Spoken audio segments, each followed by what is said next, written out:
everyone, Emily here from Emily Reads, and today I have my October reading wrap up and then also a mini haul. So, for the month of October, I read three physical books and listened to one audiobook. It was a slower month because this month was just a stressful month for me. So, reading kind of was hard for me to do as I just would come home exhausted. In addition, I had a book that I'll talk about later that it was a slog for me to get through. So, that being said, let's just get started. So, first, I listened to Calico Captive by Elizabeth George Spear. This is an older book.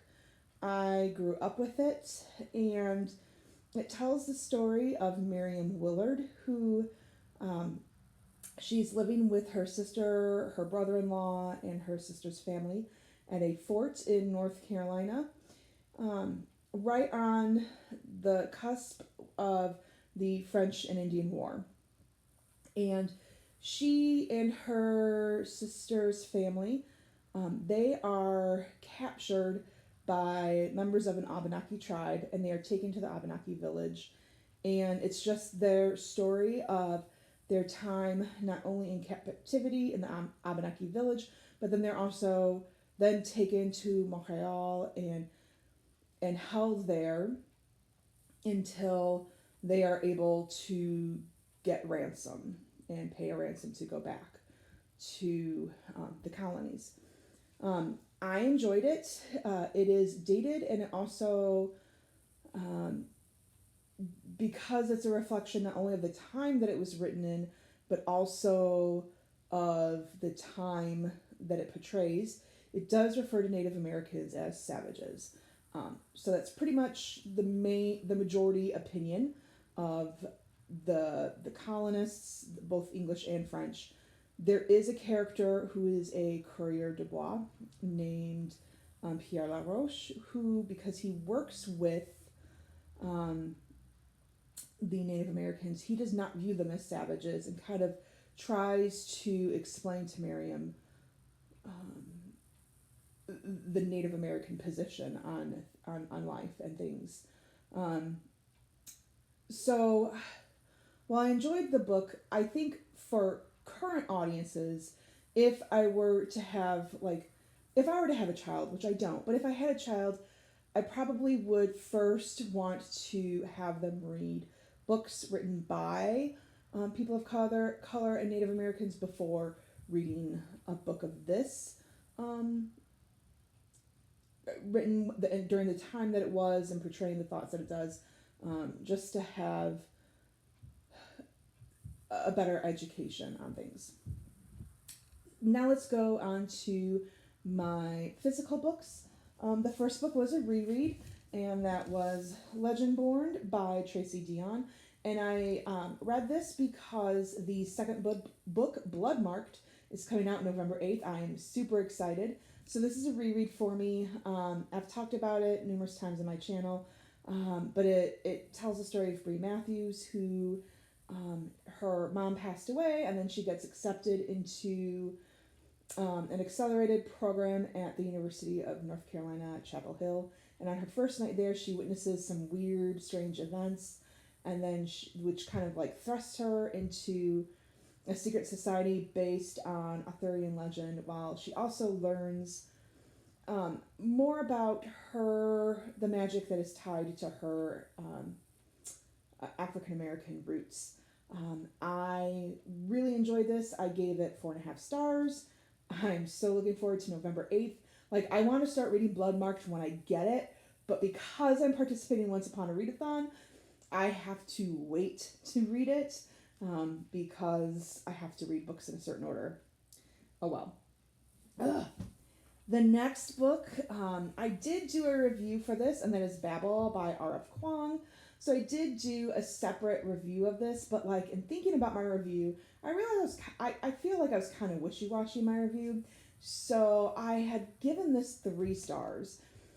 However, in thinking about things and in relation to the next book I'm going to review, which the next book that I reviewed, I would also have given 3 stars. I enjoyed the next book that I read. This, by the time I hit 350, I was like, now we're getting a slog. By the time I hit 370, I thought about DNFing this book multiple times, and I only kept reading it because I wanted to do a dedicated review to this book. So therefore, I'm knocking my review down to 2.5 stars. It was a slog. It's the story of Robin Swift, who he is born and raised in Canton, China. He is taken by Professor Lovell and taken back to America, and he's raised there, and then he goes to Oxford to study linguistics and translation at the Tower of Babel, and it's about linguistics, translation, imperialism, who is in control, who has power. There's a magic system tied to words and their translations, and silver. By having the right translations of two different pairings of words on silver, you can that's how the magic system works. There was no character development. It was just very info dumpy, to the point where I felt like R.F. Kuang, it's a very well researched book, but it felt like she just needed to have a place to dump all of her research. And it just needed to be edited better, and there needed to be more character and more plot development. The footnotes were annoying. Half the time I couldn't see the asterisks in the text. I would get to the end of the page and be like, oh wait, there's a footnote here, and I would like scour the page to figure out what is this referring back to, and I couldn't find the asterisk. And I thought I was the only one, and in talking to people on some Discords, I was not the only one who had this problem. So I know it's not just me. In addition, like the footnotes, like some of them related to about like a translation and how that works, and so I thought, like, is this a real thing? Is this true? Is this stuff that she's teaching us about translations?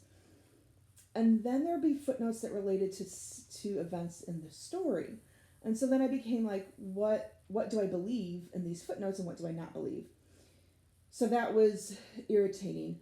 There also is, like, we get at the very end what kind of motivated Robin to do some of the things that he does, but because that motivation, that relationship has never really developed much, I had a really hard time believing it. So that is why I knocked this review down. I'm so disappointed because this is my introduction to R.F. Kuang. I did not read The Poppy War. I don't think I want to read it. So I'm going to be hanging on to this, and then for some future videos, and then come January, it's going to be goodbye.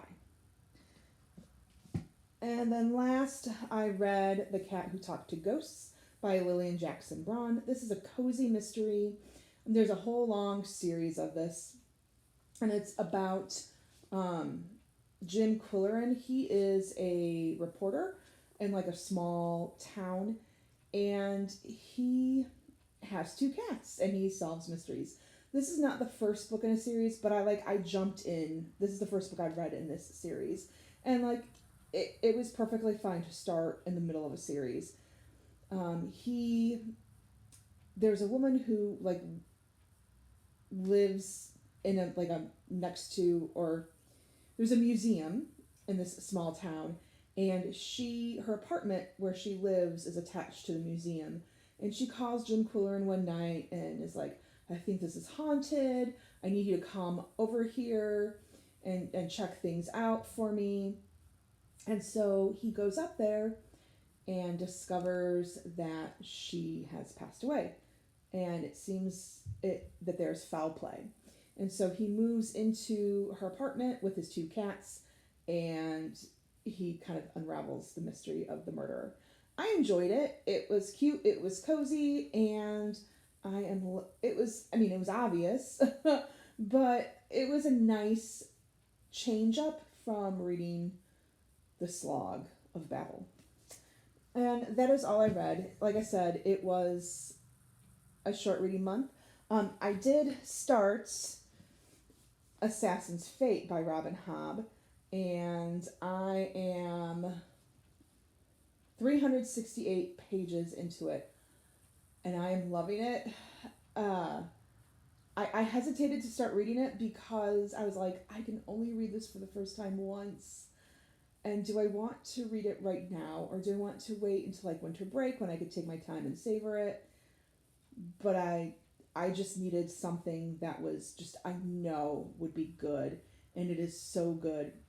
I'm trying to savor it, but I also now I'm at the point where I'm like, I just want to know how is she to tie in all these loose ends. And then now for my haul. So I hauled 6 books since the last time I did the haul, but because I hauled one of the books, I'm going to unhaul. So I did find at my local library, like they have a perpetual book sale, and I did find The Wise Man's Fear by Patrick Rothfuss in hardback. I'm not going to look at what it's about because I still haven't read Name of the Wind. I found this for $2, folks. So I had to snatch it up, and now I'll have to get rid of I have a mass market paperback of this. So there's that. Also at my library book sale, I found The Nightingale by Kristen Hanna, and I've just seen this everywhere. And I've never read anything by Kristen Hanna, so I figured I would start here. It is a World War II story, and it's two sisters who are kind of separated in France. So that's really all I know, but I've heard really good things about it. So I'm looking forward to reading this at some point in time.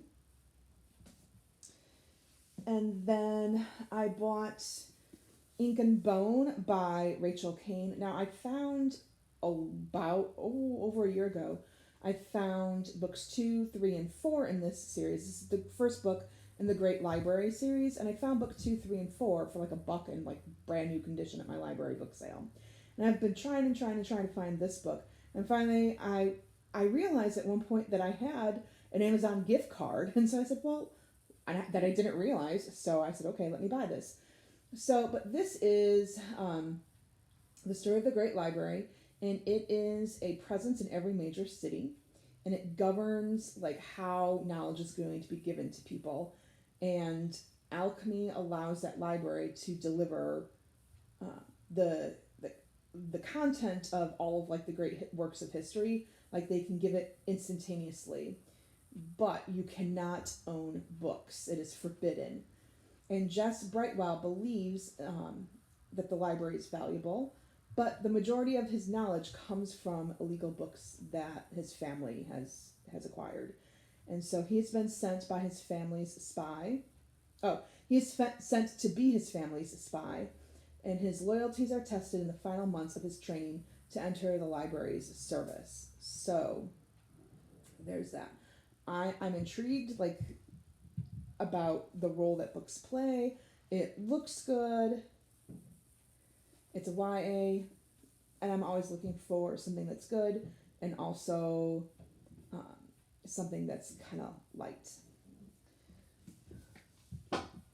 And then I did a thing where I bought 3 books. Like these 3 books, 2 out of the 3 I've read already, but I have an idea for a video that I want to do. These are book 2, 3, and 4 in a series. So I bought On Fortune's Wheel by Cynthia Voigt, The Tale of Oriole by Cynthia Voigt, and Elski by Cynthia Voigt. Now these are books 2, 3, and 4 in her Tales of the Kingdom series, and I have book 1, which is Jackaroo. So I do plan on some point in time doing a video where I need to reread these books. This one I read like once years ago. That's crazy to think I might have read this 20 years ago now or more. And this one I've read more than once, but it's been a while, so I don't remember it. This book I've never read, and Jackaroo I've read multiple times, but I forget it. So my plan is to read all of those books and then do a dedicated review of the entire series and why you should read it.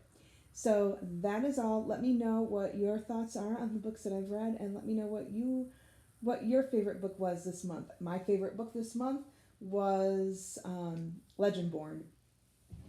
Have a good rest of your day.